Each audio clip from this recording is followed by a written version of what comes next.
Hello and welcome. I'm Thomas Porteous and you're watching the World Report on NewsX World. Let's take a look at some of the top headlines of the hour. Investigators say DNA from Dr. Umar Nabi Bhatt, who allegedly drove the I-20 car in Monday's Red Fort blast that killed 13, matches his mother's sample, confirming his identity. Police believe Bhatt led a white-collar doctor group in a terror module busted days before the explosion.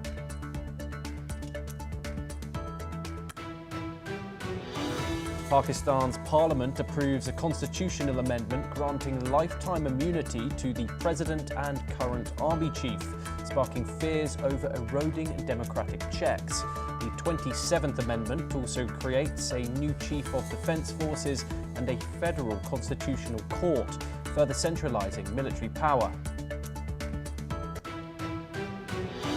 Bangladesh says it will hold a referendum on a landmark democratic reform charter on the same day as its February 2026 parliamentary election.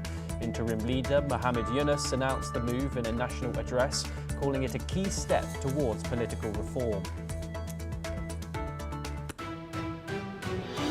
President Donald Trump signs legislation to end the longest US government shutdown in history, hours after the House votes to restore services and pay federal workers. The bill passes 222 to 209, with Trump keeping Republicans united as Democrats protest the lack of a deal on health subsidies. The White House says President Trump did nothing wrong after Democrats release emails suggesting he knew of Jeffrey Epstein's abuse and spent time with the victim. Trump dismisses the disclosures as a hoax and accuses Democrats of using the Epstein case to distract from the shutdown. G7 foreign ministers call for an immediate ceasefire in Ukraine and reaffirm their unwavering support for Kiev's territorial integrity. The group also condemns surging violence in Sudan, warning that the Army-RSF war has created the world's largest humanitarian crisis. Russian Foreign Minister Sergei Lavrov says he hopes Washington will avoid any actions that could further escalate the war in Ukraine. He says President Trump has shown interest in dialogue and a sustainable peace, and he urges the US to let common sense guide its next steps. Israeli President Isaac Herzog and top military officials condemn, quote, shocking and serious attacks by Jewish settlers on Palestinians in the West Bank. Herzog urges an end to the growing wave of violence, adding a rare, forceful voice to otherwise muted official criticism. We start this hour in the Indo-Pacific, where China has sharply criticized Japan's Prime Minister Sanai Takaichi over her remarks on Taiwan. Beijing says Japan must correct her statements and retract them. China lodged strong protests after Takaichi suggested a Chinese attack on Taiwan could threaten Japan's survival. The comments sparked outrage in Beijing, including a controversial message by China's Consul General Zhuai Juan, later deleted. Japan's Chief Cabinet Secretary Minoru Kihara said Tokyo protested the message and demanded an explanation. China maintains Taiwan as part of its territory and accused some Japanese politicians of hyping the issue. The spat highlights potential tensions in the China-Japan relations under Takaichi's leadership. Joining us now is Stephen Nagy. He's a professor at the International Christian University in Tokyo. He joins us to discuss this. Stephen, thank you very much for joining us here. Of course, we saw nothing but smiles between President Xi and Prime Minister Takaichi in South Korea. However, that seems to have all fallen apart. Could you give us a bit of a rundown in what is going on between Beijing and Tokyo at this current moment? So thank you again for having me. Beijing is very concerned about Prime Minister Takaichi Sanai and her track record of having a strong stance vis-a-vis China.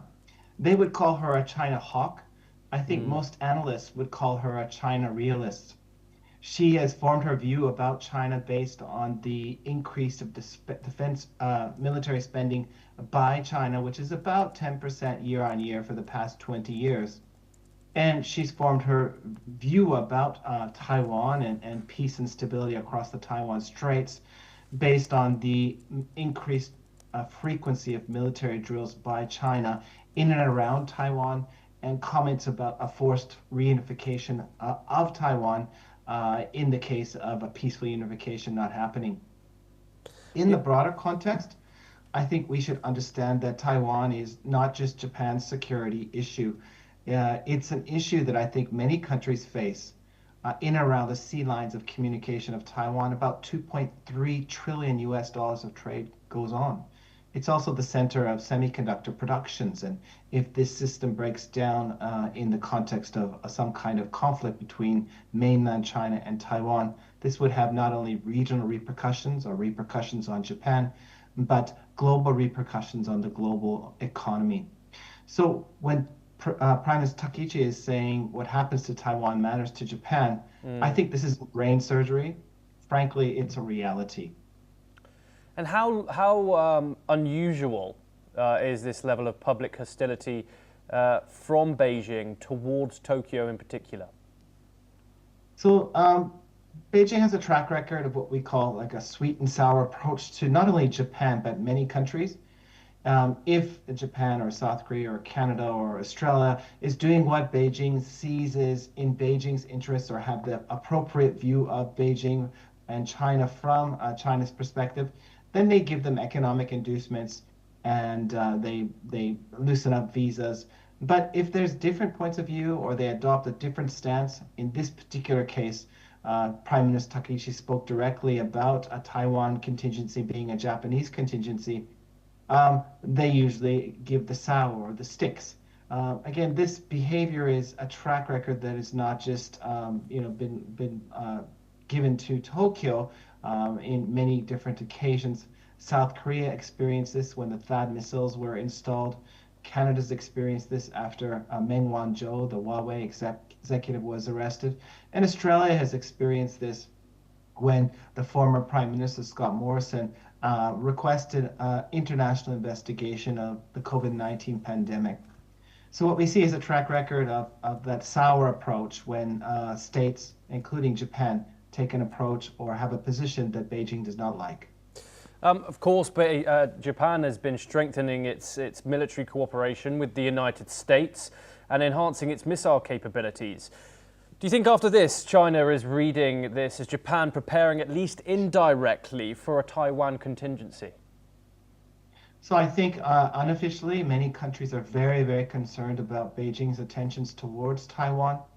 To give China the benefit of the doubt, leaders after Mao have consistently said that they want a peaceful reunification with Taiwan, but they don't renounce the use of force. But the increased frequency of military drills in and around Taiwan, the disinformation, cybersecurity attacks, and other forms of interference in Taiwan's domestic politics all raise concerns about potential conflict across the Taiwan Straits and what this would mean for the global economy. Again, I don't think, and I think most analysts believe that a conflict across the Taiwan Straits would be a short conflict. It would probably make the Ukraine conflict look quite small, having devastating economic impacts. To give you your viewers a picture, by some estimates, we expect about 10% of global GDP would be affected by a conflict across the Taiwan Straits, and that's up to 8 to 9 trillion US dollars. So what happens to Taiwan matters to many countries in the global economy, and this is why increasingly we call it an international public good. Some brilliant analysis there. Thank you very much, Stephen Nagy, for joining us here on NewsX World. It's a pleasure to have you. Thank you. We now move on, and China's foreign ministry has hit back at the G7. Beijing says the group should stop manipulating issues related to China. It warns against politicizing trade and economic matters. Meanwhile, China also says that the G7 is ignoring US and AUKUS nuclear capabilities. The Chinese Foreign Ministry criticizes the use of maritime issues to stoke tensions.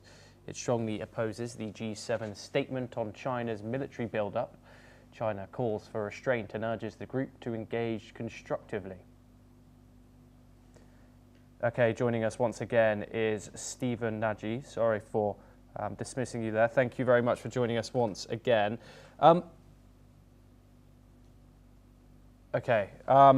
Apologies, we seem to have, we have to wait a little bit for our guest. China's Foreign Ministry, of course, has hit back at the G7. Beijing says the group should stop manipulating issues related to China. It also warns against politicizing trade and economic matters. China also says that the G7 is ignoring US and AUKUS nuclear capabilities, with the Chinese Foreign Ministry criticizing the use of maritime issues to what it's saying is stoking tensions. It, of course, strongly opposes the G7 statement on China's military buildup and calls for restraint and urges the group to engage constructively. This, of course, happens as the foreign ministers of G7 meet in Canada, where they have opposed China's military buildup in the Indo-Pacific and beyond. Of course, we've seen Secretary of State Marco Rubio push the US agendas in the Indo-Pacific and talk about how important it is to maintain security in that region. We, of course, will bring you everything here on NewsX World as soon as we get it. Okay, Stephen Nagy joins us once again. Apologies there, Stephen, for dismissing you. That was my fault. No problem. The Chinese Foreign Minister has hit back at the G7. Beijing says the group should stop manipulating issues related to China. What are your thoughts on this statement? Of course, this comes as the G7 foreign ministers meeting occurs in Canada.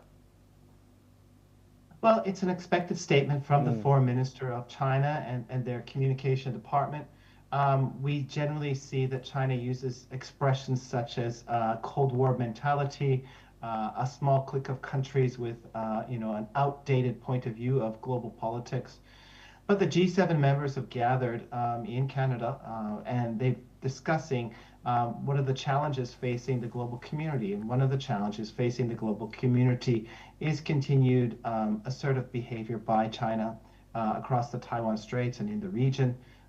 China's support through third countries for Russia's war on Ukraine, and a general dismissal of international law. And the best example of this is the 2016 Permanent Court of Arbitration's decision against China's claims in the South China Sea.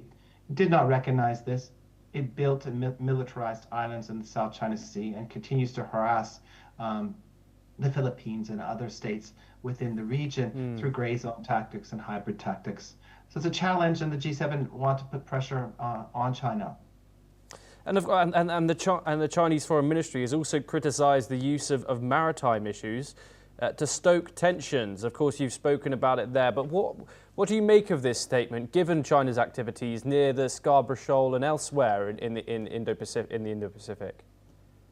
Well, there's an expression in China calling a horse a deer, and China generally calls a horse a deer, and what this means is that they're generally describing something that is completely not what the reality is. It's not the Filipinos that are going into Chinese water and using gray zone and hybrid tactics. It's not the Vietnamese that are going into Chinese water and again using gray zone and hybrid tactics and shooting down fishing vessels. The reality is it is the People's Liberation Army's Navy. So we have a real challenge with this, and it's the G7 is trying to call it out. There's a strong belief that they need to support the countries in Southeast Asia against the asymmetric power of Beijing, but they want to do it through dialogue and diplomacy and using international institutions to dissuade China from this kind of behavior that really is difficult for the Philippines and Vietnam and other developing states in Southeast Asia to tackle. Stephen Nagy, thank you very much for joining us again here on NewsX World. Always a pleasure to have you. We now move on and we move over to South Asia. And 4 days after the horrific car explosion in India's capital of Delhi, near the popular tourist site of the Red Fort, investigators have made a massive breakthrough. A DNA test has confirmed that the man driving the vehicle laden with explosives was Pulwama-based Dr. Umar Nabi.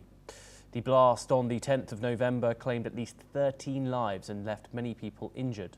And now reports also suggest that some people are still battling for their lives. The involvement of the 36-year-old Dr.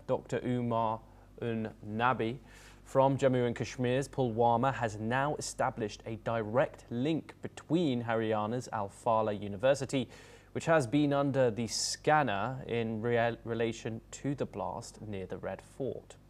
CCTV footage from about 50 locations showed that Dr. Umar had travelled through several areas of Delhi before reaching near the Red Fort complex on November the 10th. Now, here is what we know about Umar so far.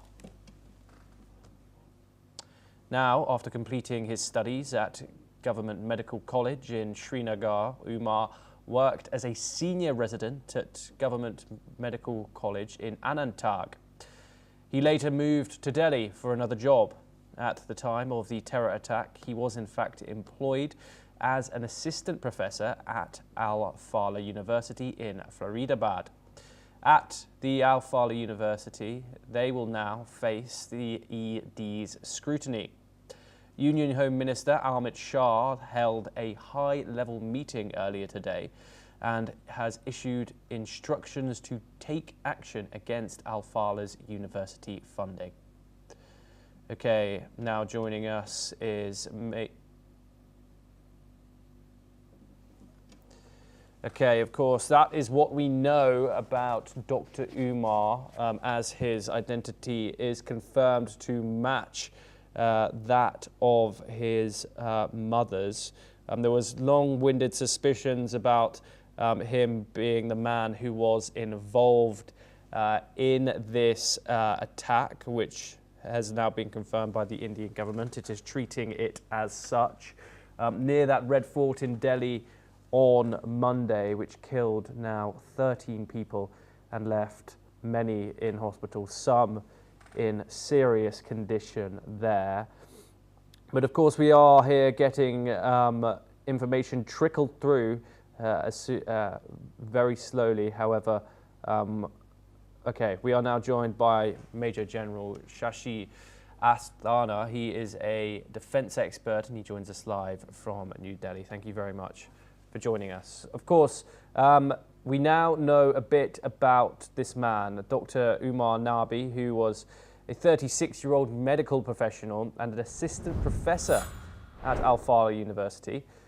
How alarming is it that this trend of radicalization among these highly educated individuals who blend easily into these urban public spaces could possibly carry out something like this?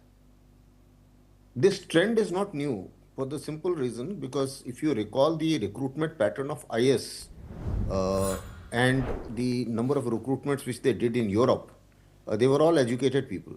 Similarly, Osama bin Laden was an engineer, Zawahiri was a doctor, Al-Zawahiri. So if such strong leaders or famous leaders can be educated, that means radicalization is not marred by education, or it's not that the education can overcome radicalization, or especially the acute radicalization like these people were. So it's a trend in a manner that certainly the uneducated people are more prone to radicalization and also more prone to lurement for to be radicalized for a terror activity. But the educated lot is being used as a fourth generation warfare, which are self-actuating groups who are convinced in their mind as to what they need to do.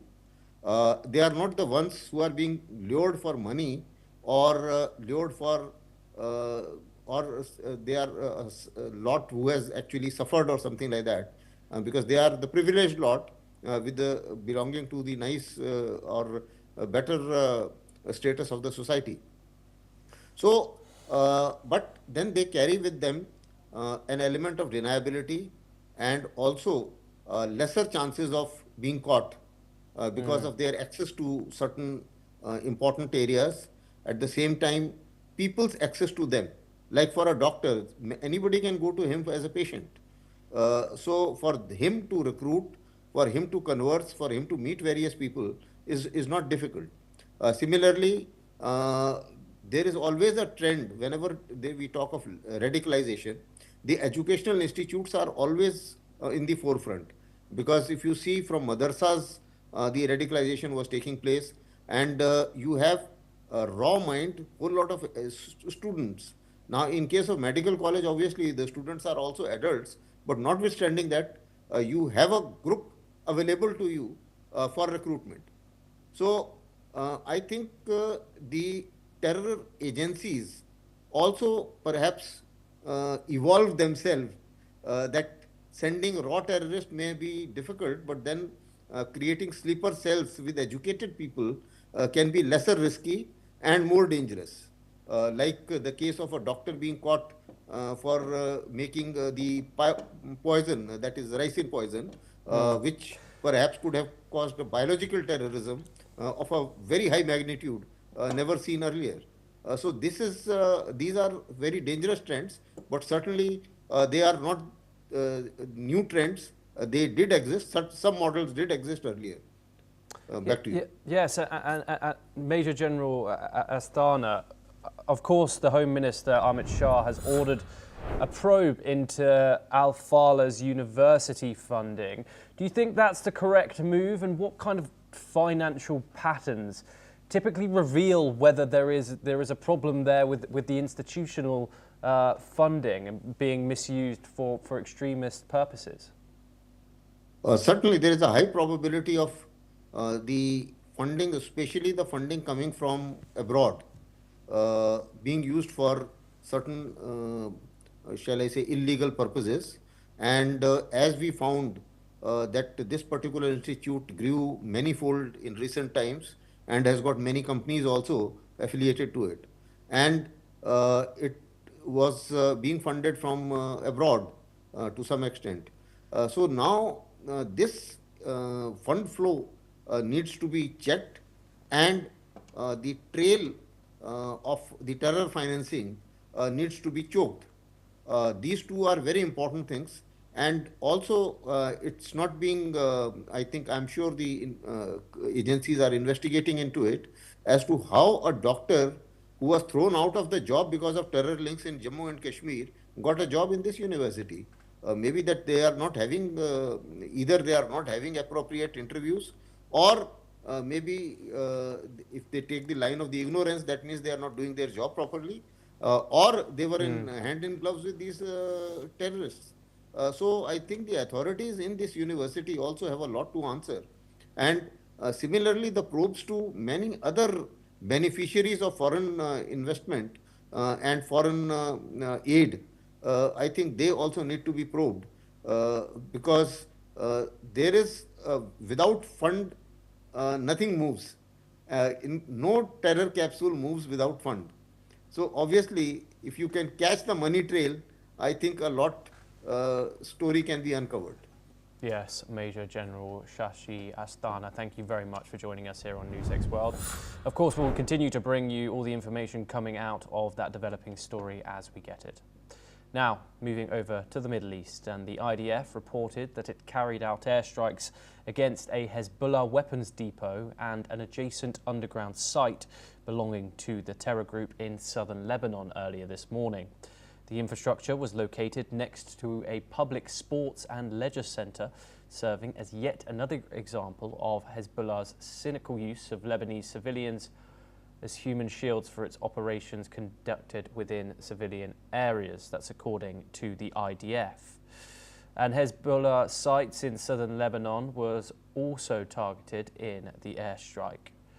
The military says Hezbollah is continuing its efforts to restore its infrastructure in Lebanon, and the presence of such sites and the terror group's activity in the area constitute a violation of the understanding between Israel and Hezbollah. That statement comes from Israel. Now we move on over to Southeast Asia next, where Cambodia has reported casualties after a violent clash with Thailand along a disputed border. According to state media, one civilian was killed and 3 others were injured. Moreover, an ASEAN observer team has paid a visit to take stock of the injured people and assess the situation. Both Thailand and Cambodia have been accusing each other of opening fire during the incident. Let's now listen in to what the Cambodian defense and government officials had to say.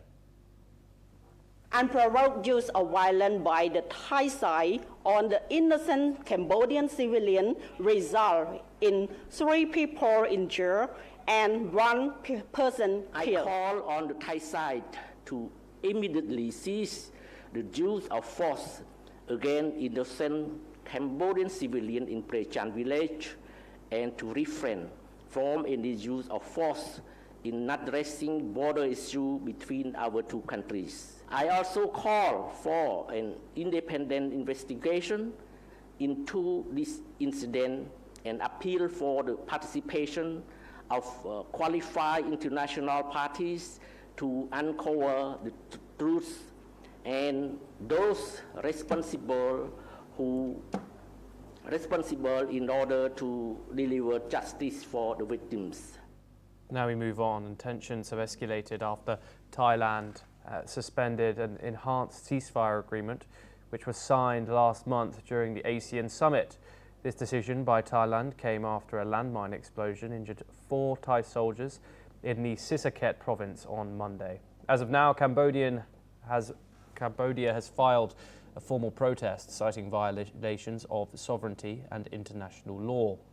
Furthermore, Cambodian officials warn that the incident of open firing on civilians seriously breaches United Nations and ASEAN's principles, and have also urged Thailand to stop hostilities along the border at once.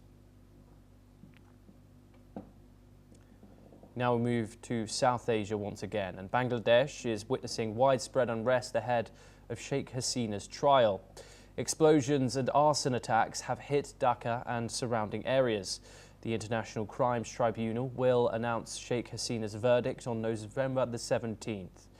The ex-Prime Minister and Awami League leader faces charges linked to last year's student-led protests that toppled her government. Meanwhile, Sheikh Hasina and her banned Awami League party has called for a nationwide lockdown today. This movement has disrupted schools, transport and daily life across the country.